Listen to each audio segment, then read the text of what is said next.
Some were worried it would be a slow trade deadline, but really it was the trade deadline for procrastinators because, man, a lot of things happened in the last 5 minutes. Step up to the plate. It's the Locked On MLB Squad Show, sponsored by Gametime. From the Dodgers to the Astros, the Mets to the Rangers, and everyone else in the league, with the experts of the Locked On Podcast Network bringing you the most comprehensive breakdown of all the action around the horn. We're coming in spikes up. No hurt feelings allowed, so squad up.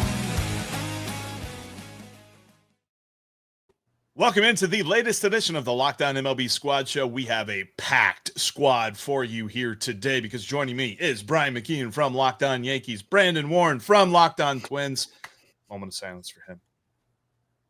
Okay, well, we also have Justin Latta from Locked On Guardians, Michael Ballantyne, our brand new Locked On Diamondbacks host, is joining us as well, Gary Morgan from Locked On Pirates, Booney from Locked On A's, Eric Heisman from Locked On Astros, and of course, the man himself, Sully from Locked On MLB is here, and I'm your host. I am Jeff Carr, one half of Locked On Reds and the Locked On MLB channel manager, and my goodness, there were so many trades, and they all happened within like the last 35 seconds of the trade deadline. So like from 5:59 p.m. Eastern time to 6 p.m. Eastern time, I think every team moved someone, including the Diamondbacks to the Brewers, for literally cash. And maybe they got a couple of I don't know. Did maybe the Brewers they sent them spotted cow? They sent spotted cow down to Arizona. But we're going to get into everything because we're going to talk about who got the best at this trade deadline. We're going to talk about who's the most frustrated and everything in between. And it's all brought to you by Gametime.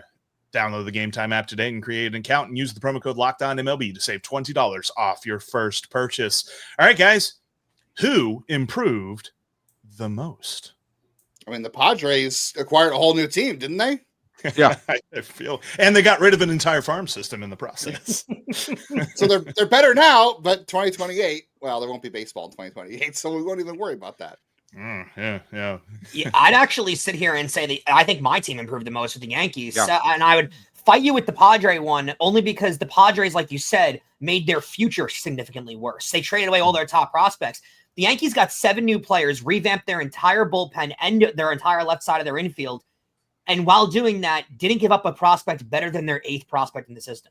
Like, I don't think you could have had a better deadline than that. You cleared cash in the future. You got guys that are under control for more years. Like, the Yankees also didn't acquire a single player whose contract is expiring after this year. I think they had an unbelievable deadline, to be honest. And I'm not just saying that as a Yankee fan. I gotta agree with Brian because we're people are always quick to trash Brian Cashman, and I certainly have been one of them over the years. But And again, you cannot declare a winner of the trade deadline the day of the trade deadline because a few years I did Locked On, and no one was saying in 2021, "Oh my God, the Braves! They got Eddie Rosario, they got Jock Peterson, they got Jorge Soler. They cleaned up. I mean, but just by quantity, the chances of one of those players that the Yankees, who desperately need depth in their bullpen, especially since Williams sucks and Weaver has suddenly Freaky Friday'd with Jeff Weaver. I thought you were saying on his his name. Williams sucks. Yeah. I thought that was a guy's name. Yeah. Jeff Weaver, man, that's a throwback. Jeff Weaver, yeah. Like, just in Sully, before you go, both of those guys, by the way, Williams and Weaver, both are pending free agents. So, and the 3 bullpen arms they picked up are all extended through next year. And McMahon has already shown that he is, first of all, he is a human being who could play third base, which is an upgrade from no human beings who could play third base. And yeah, he strikes out a lot. He's a Yankee. That's part of the contract. But the fact of the matter is he can get a big hit from top. The ball rolls between shortstop and the third base line. It's not an automatic inside the park homer because there's third base there. And, at the Old Timers Day, they were talking to Greg Nettles saying, hey, do you have anything left in the tank just for a few months? So I'll trash Cashman when need be. But, the chances are he acquired, was it 400 or 500 relievers today? And the odds are that a couple of them will pull that Graham Lloyd, David Weathers, didn't see this coming, depth in their bullpen. And, if you're going to trash someone, you got to be there you got to praise them. They could all be busts, and we'll all hate Cashman later. But the fact of the matter is, he did what he had to do and didn't give up all the big, huge honking prospects who will be the next Monteros and Jabba Chamberlains, the great Yankee legends. What about our friends out in the AL West? Because the best player at the deadline went to Seattle, and then after that happened, Houston was like, "Hang on a second." Yeah, I was about to say that. I know the Astros did not get 50,000 players like the Yankees did today, but they did go out and get exactly what they needed. Pitching has not been a big issue for the Astros this year. Bullpen has been one of the best. The Astros, despite having 18 players on IL at one point, they have the third best record in baseball with all the injuries, especially to Yordan Alvarez, Jeremy Pena, Jake Myers, to all these different players, half the rotation, actually more than that. So the Astros have been doing all this with what they had. The biggest weakness has been the offense all year long, and Dana Brown did all this, brought back Carlos Correa. We'll talk about what they did with the Twins. I still don't understand it. We'll talk about that in the second segment. But also they upgraded with Jesus Sanchez from the Marlins, and then brought in another Mauricio Dubon with the Ramon Urias as well. So they upgraded, they added some depth pieces, and I think this helps them get better because Jeremy Pena is coming back. You have Spencer Arrighetti, who's about to come back. Then you have Christian Javier almost coming back. So you have a lot of guys that are about to come back. So this team didn't need to go out and get a Dylan Cease. They tried, but they wanted the Padres wanted too much for Cease. Yeah, West they had to replenish their farm system. The year. It's true. Yeah. You know what I'd say too is what was very interesting about this deadline is you generally get the sense that teams are trying to get things done a little bit in advance. Sometimes it seems like they get it started maybe a week in advance or so. That didn't happen here. The teams that wound up trading early on wound up paying higher prices than the teams that waited longer. Yeah. The teams that waited longer paid significantly less for players than teams. And I take it back to not to go after the Mets as a Yankee fan, but the Mets, what they paid for Tyler Rogers out of the Giants was significantly more than what the Yankees paid for Duvall. Significantly more. And I would debate Duvall as the better pitcher. Okay. If you guys saw that, I don't understand how teams paid so much less the longer they waited. I'm sorry, Murray. I'll jump in for a second, Brian, because I'm in the Bay Area right now. And I don't know if you're hearing, there's the fireworks going on right now. And there's a giant parade because Doval was traded. There's a big rally going in the city because it's I haven't seen happiness like this since New Year's Day 2000. They hate, I've seen his main job on the Giants is to blow saves. So, but a change may do him good, as Elton John sang in Get Back Honky. Well, I'll trust Matt Blake with him, but I'm sorry. Anytime I have the ability to get a guy that with a 3 ERA that throws 147 miles an hour, I'll take him any day. It's actually 147 into the bay is what it is. But anyway, that's fine. It's fine. On paper, that trade looks pretty bad. And I'll say I was probably one of the highest people on Drew Gilbert out of the draft last year. I think on paper that's a more of a hot move than it is overall. I mean, Drew Gilbert's going to be fine. I think Blade Tidwell is going to be a reliever, but those guys were just pieces parts. And the Mets really did improve their bullpen, and they did it. They did it while avoiding trading Jonah Tong. They didn't trade Carson Benj. Their farm system is still intact. They had a farm system that was ready to attack. Like I think the Mets and the Padres are right up there improving their bullpen with the Yankees. The only thing on the Mets is you didn't go out and get a center fielder, and they needed one. Cedric Mullins. Well, I said a center fielder. Cedric Mullins has playing like a 700 OPS this year. He has not been effective at all. I know he's a name we all know, but he's one of the reasons that the Orioles have been playing so poorly this year. I don't know if that's as big of a move as they consider it. Eddie Rosario, Jorge Soler. Yeah. Well, speaking of not as good as you thought they were, let's talk about some frustrated teams. And I know that our friend Brandon has really been, he's been burying it all deep down. I mean, he's doing the Midwest thing, right? He's just taking it all in. He's burying it deep down. Something tells me he's going to let it all out here in just a minute. Time to fuel up and turn it up with 5-Hour Energy Transfusion. It brings the bold grape, lime, and ginger flavor of your favorite golf drink, minus the alcohol, into a quick, energizing shot. Whether you're sinking birdies or just making memories with friends, this one's a hole-in-one for your energy game. Let's be honest, some days on the course or off it, you just need that extra boost to stay sharp and energized. I mean, I was down in Kiowa a couple of weeks ago playing golf in the afternoon in South Carolina. Yeah, I was like 95 with 105% humidity, needed some energy. 5-hour energy absolutely came in clutch. If you go to 5hourenergy.com today, that's the number 5hourenergy.com, you can use the promo code LOCKEDONGolf to receive 20% off your order. This offer is only valid until September 30th on one order and cannot be used with other promotions. The code is not good on subscription orders. Whether you're meeting up with friends or trying to turn 18 holes into 36, those are some fun days too. Get the energizing boost you need to power through. Order transfusion flavored 5-hour energy shots today. Your favorite team has a Locked On podcast, whether you are a fan of the Yankees, the Twins, the Guardians, the Diamondbacks, the Pirates, the A's, the Astros, the Reds, and so many other teams in between. And if you're just a fan of baseball, Sully's here for you as well. Make sure you become an everydayer and make us part of your everyday routine. First listen, all that good stuff.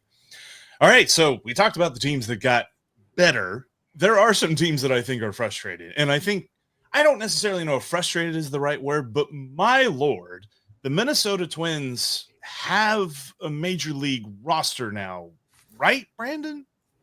Debatable. It's ravaged. I mean, what was it? 10 of 26. So I'm not great at math, but that goes down to 5 of 30. You're over 33%. And it's just a lot of pieces that I don't know how it's going to all fit together. I think if you look at each trade individually, like they each kind of make sense to some form or fashion, but the overarching theme seems to be the ownership group saying, sticking up basically a big middle finger to the fans. I think Alan Roden could be a pretty nice player. I'm looking at his stat line right now in AAA, and he's mashed everywhere he's been with the exception of Toronto this season. They got some pretty good prospects, 6 guys in their top 30, and it was a pretty good top 2 or 3 to begin with. Then they get number 4, 6, a couple in the teens, a couple in the low 20s. They got some big league help in James Outman, who was a good player when the Dodgers actually gave him a chance. When they sign guys, kind of pushes the fringe guys off to not really get much playing time. So, I mean, in isolation, each of these trades has different aspects of okay, I kind of see the vision. But I think the big middle finger was Louis Varland to the Blue Jays. It just, Minnesota native, 4 years of control, whatever it was, it made no sense to me. Yeah, and I'll tell you who the 2 most frustrated people at the trade deadline are. One is my mother, Dr. Edie Sullivan, who loves her San Francisco Giants, and her favorite player is Mike Yastrzemski because of his connection to growing up in New England. And she actually sent me an email, not a text, an email with the announcement, and she was not happy. You made Dr. Edie Sullivan unhappy. She said they traded Mikey. She doesn't call him Yaz. She calls him Mikey. And Mikey is now a Royal. All right. I'll tell you the other person who's really mad right now is Luis Severino, who remains in Sacramento. And he said, let me get this straight. You traded away Mason Miller, who has, I think, 40 more years of control with the team. You've traded away Miguel Andujar. You traded away JP Sears, and I'm still cashing a check here. What in the name of Blue Moon is going on around here? Mama Sully was like, Buster Posey, you just made the list.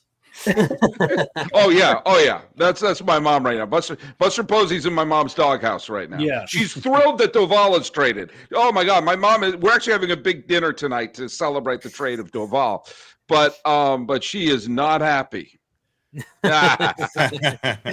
Booney, what did you think of this? I know, I mean, you and I are in good terms. What do you think of this whole the Sacramento A's? I think they dealt Stomper to the Twins at one point. They tried to. That was past the deadline.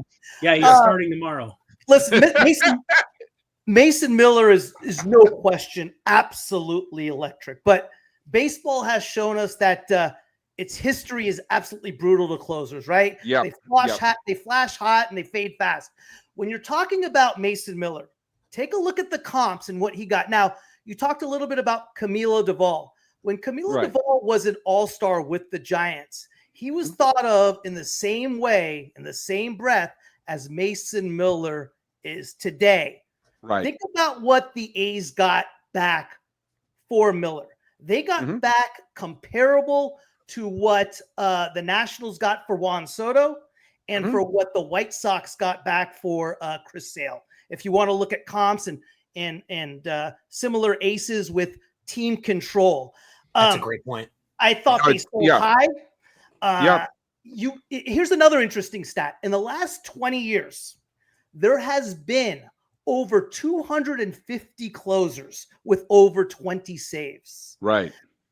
The lifeline of a closer is short. Do I think Mason Miller's awesome? Yes, but it was really frustrating this year when he sat in the bullpen because we couldn't get him the ball because we were always behind. I thought it was a great move for the Padres. They went all in.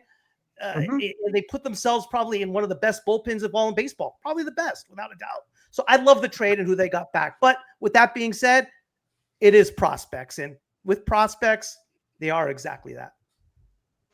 I will say this, and this is, Booney, I agree with you. Mark the date and time. But I agree with you, Booney, that we're messing with Booney. We two of us, we actually agree on more than we disagree. If you take a look at like who the best who won the Rivera Award one year, and you go back 5 years prior, you see who the top five are. It is a rotation. There are very few people that they flame out pretty quickly. So you're right, and having a great closer for a team that isn't really good this year is like, I live in a trailer park, but I have a Maserati right in front of it. It's kind of like, I actually think the Mason Miller trade was actually a really good, smart deal. I'm just talking from Severino's point of view. You're kidding me? You know what? I thought the Reds really scored with Miguel Andujar. I think Miguel Andujar is really being overlooked. He's a hell of a right-handed bat. And JP Sears for the backside of that rotation for the Padres is a good starter as well. Well, I can speak to that too, because those guys are both former Yankees. And JP Sears comes over to you guys. I loved him coming up with the Yankees and wasn't able to actually make a difference with the Yankee Major League squad for the most part. Goes over to you guys in that trade. Andujar is the guy that Yankee fans completely missed out on. Should have won the 2018 Rookie of the Year. Barely missed out on that one. Had the rookie year too, where he's got over 50 doubles in the season. Miguel Andujar was an incredible player for the Yankees and a top tier prospect. If you remember back, the reason why the Yankees didn't get Garrett Cole from the Pittsburgh Pirates years ago is because they refused to include Miguel Andujar in that trade, and that might have been one of the crazier no trade calls the Yankees made, because they probably have a World Series by now if they get Cole that year. But I wanted to use that to actually transfer it over to Jeff, because one of the teams that actually liked the all-in kind of aspect they had to this deadline was the Reds, because I think the Reds made a lot more noise than people thought they were going to make. What did you think about? What does the fan base, I guess, think about their deadline? Well, those are two different answers, because I kind of liked what the Reds did. Most of the Reds fan base thinks that this was the cheap attempt to show that they can try, and that they did not make the right swings, and that there were rumors about them being in on a Eugenio Suarez. There were rumors about them being in on Ramon Laureano and different players that had better statistics and more grabby names. And because they did not get that, Reds fans are very mad, and they're feeling very vindicated because the Braves are currently up 10-3 against them on this night. So I am feeling like a dummy, because I touted the fact that they got Key Brian Hayes and his Gold Glove third baseman, and he committed a 2-run error in one of his first plays he makes as a Cincinnati Red. And so there's a lot of this that it's just like there's negativity surrounding how the Reds attacked this trade deadline, but I see through it. I'm with you on Miguel Andujar. I'm with you on Zach Littell as well. I love the flexibility that Zach Littell brings to the Reds pitching staff. He's a starter. He's a reliever. He moves Nick Martinez to the bullpen, albeit Nick Martinez now becomes like the most expensive relief pitcher in the league, because he accepted the qualifying offer and is making $21 million this year. But there's still a lot of solid moves here. And I think that they added probably 2 or 3 wins to what I thought was an 84 win team. So they've really got a shot to sneak on into that last wild card spot. if they can make things right. But that's where it's so funny to me, because when you're a small market ball club and you're used to how a small market ball club operates, you see these deadlines and you think, man, you're right there. Make a big swing. And so when your team doesn't, the fan base reacts poorly to it. And that's kind of what we're seeing right now in Cincinnati. It's strange to me, and I'm going to continue to get vitriol based on the fact that they're losing by a touchdown to the Braves tonight. 11-3 now, by the way. Yeah, and more than touchdown and 2-point conversion. For two. They went for two. They went for two. So yeah, it's not looking great tonight, but I think in the long run, these moves are going to pay off very nicely. Not all. I agree with you. I loved what they did. Gary, Ryan Hayes long term, bro. I was going to say, Gary, Pirate fans hate me. The A's fans hated me last week, but this week it's Pirates fans who hating me because I got on them for dealing Hayes. Not because I think Hayes is even as good as Charlie Hayes, but I'm saying it's been 10 years and we're still rebuilding. What's the plan here? That was basically the premise of what I was saying. What is the pulse for the lone team that has not made it to the championship series? As Jeff Carr is telling us, it's time to hear from our sponsors. And we'll get Gary's answer on the other side of this.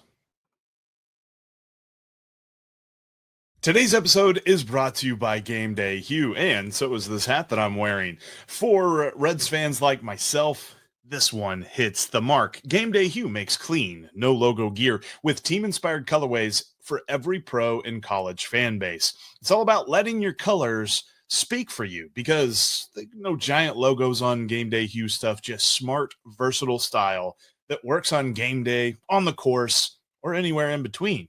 Quite frankly, I love wearing this game day hat. It's a Gameday Hue hat. It is so comfortable, very breathable, keeps my head cool, and keeps me looking stylish no matter where I'm going. Plus, got this awesome Gameday Hue golf glove. This thing even smells like a hole-in-one. Check out Gameday Hue today. Right now, you can get 15% off with your code MLB15 at GamedayHue.com. That's GamedayHue.com. The code even stacks on bundle deals, so now's the time to load up. Let your colors talk, because colors speak louder than words. That's GamedayHue.com and code MLB15. Got a wardrobe change in there because I love that Gameday Hue hat, but man, this Speedway Classic this Saturday is going to be popping, and I had to wear my Speedway Classic hat for this squad show. Anyway, thank you for checking out today's Locked On MLB Squad Show. Make sure that you listen to your favorite Locked On MLB show, because when you're in your feed, every single podcasting app out there, check us out today. All right, Gary, your thoughts? We've been in a state of confusion pretty much all season. Ever since they fired Derek Shelton and held on to Ben Cherington, we've had questions as to what exactly we're doing, who's in charge, who's making decisions. Is he a lame duck? Is he not? What is their plan? They came out and formally told us 2026, so I have absolutely no way to go except for to grade them on a curve with this trade deadline. They said they were trying to get better in 2026, and absolutely nothing they did will do any such thing. The trade that the best player they got, I think, is who we got from the Yankees, their number 8 prospect catcher. So far, probably won't be by the time he gets here from everything I've seen. Flores, I'm thinking we're looking at a guy who's maybe going to be a DH on a team that's never going to have an opening at DH until they let Andrew McCutcheon retire. We are frustrated. I thought Brandon was going to be the most angry one here. Derek Shelton did a nice job on his trade deadline coverage on the SiriusXM app, though, today. He was talking with CJ Nitkowski, and he did a really nice job. So I obviously have some experience with him. He was the Twins bench coach when I used to cover games under Rocco Baldelli, but he might have a future in this media thing. I can tell you this on Perez. Everyone seemed to like him. The problem is the Yankees had so much depth when it comes to catcher in their farm system. And the only bad news I can give you, Gary, is the fact that Yankees catchers in their farm system tend to get fairly overrated, because they have so many and people think they're going to be so great. And then they come up and they're Austin Wells, who is really highly touted, but is hitting 218. So yeah. It's one of those things that, I don't want to burst your bubble. And I think it was a lot that you could get for what you gave up. But I don't know if I can't sit here and tell you that their catching prospect is going to be great because they've got 6 other guys that are supposed to be major league talent. I'm refreshed that you wouldn't come on here and lie to me, Brian, because I know better. But I really appreciate those words and the kindness. I honestly want to tell you, I think you're getting David Bednar at the best he's looked since 2023. I mean, this is arguably the most dominant version of David Bednar I can remember. Even when I'm so happy. Doing well in 2023, he is unhittable right now. He's my favorite addition the Yankees made mainly because he's a husky fella who throws 100 miles an hour and drinks beer all day. Like, how could you not love a guy like that? This is David Wells as a reliever. I absolutely love it.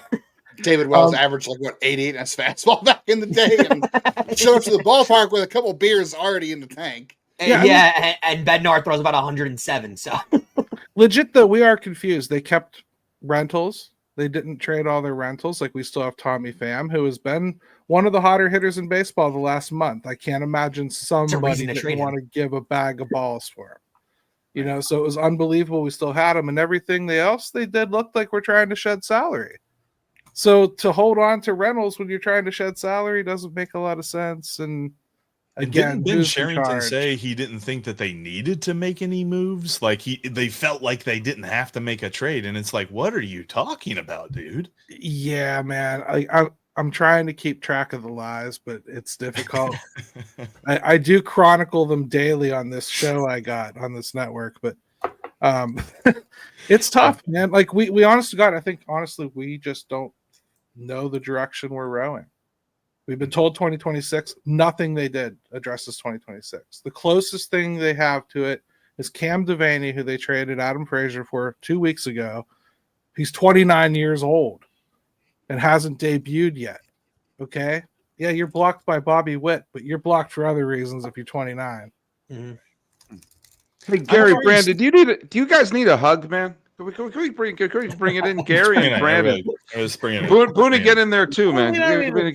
Michael, get in there too. Michael, get in too, because your team's handing players off to Milwaukee right now. Yeah, Michael, can we get your opinion on that too? Because I don't. The Milwaukee thing is one thing, and then Suarez kind of gets dealt because he had to get dealt, right? It just felt like everyone was talking about Suarez getting dealt, so Diamondbacks said, "Yeah, you know what? I guess we have to." So they just traded him away too. What's your take on all this? Well, first of all, how's the mic doing? Is it better now or not? Yeah, you sound good. Okay, fantastic. I was just kind of hanging out over here because I'm the new guy, right? I've been doing this for a week, so I'm letting all the rest of you guys talk, and I certainly appreciate it. You're doing a great job. I think that the Arizona Diamondbacks did exactly what they had to do.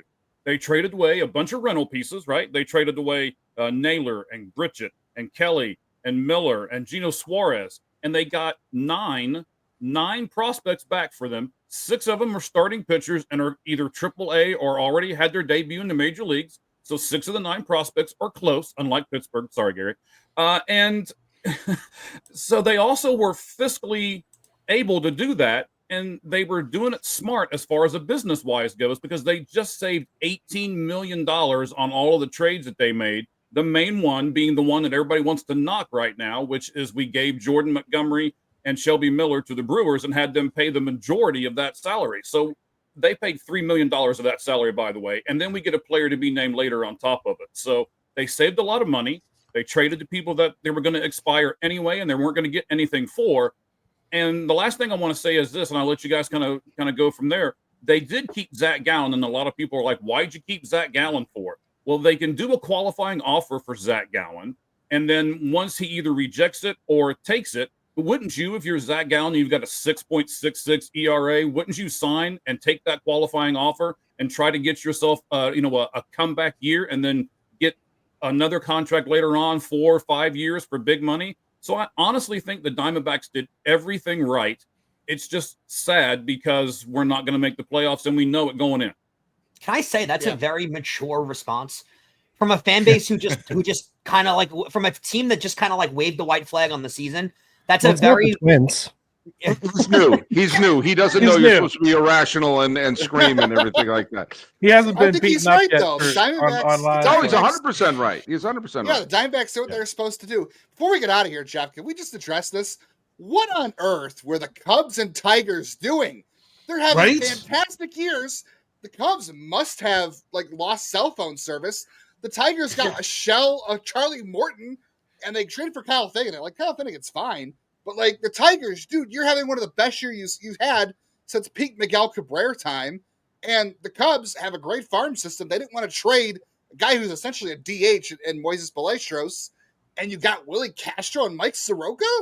Like, come on, especially for the Cubs. Okay, Great point. Their GM is an ex-Guardians front office guy, Derek Falvey, and who's the GM? I can't remember the GM's name for the Cubs. But they're making the Guardians look bad. Like, come on, guys, what were they doing today? The Red Sox too are in on this too. The Red Sox got Dustin May. Dustin May and Steven Matz. Like, come on, guys, what is happening here?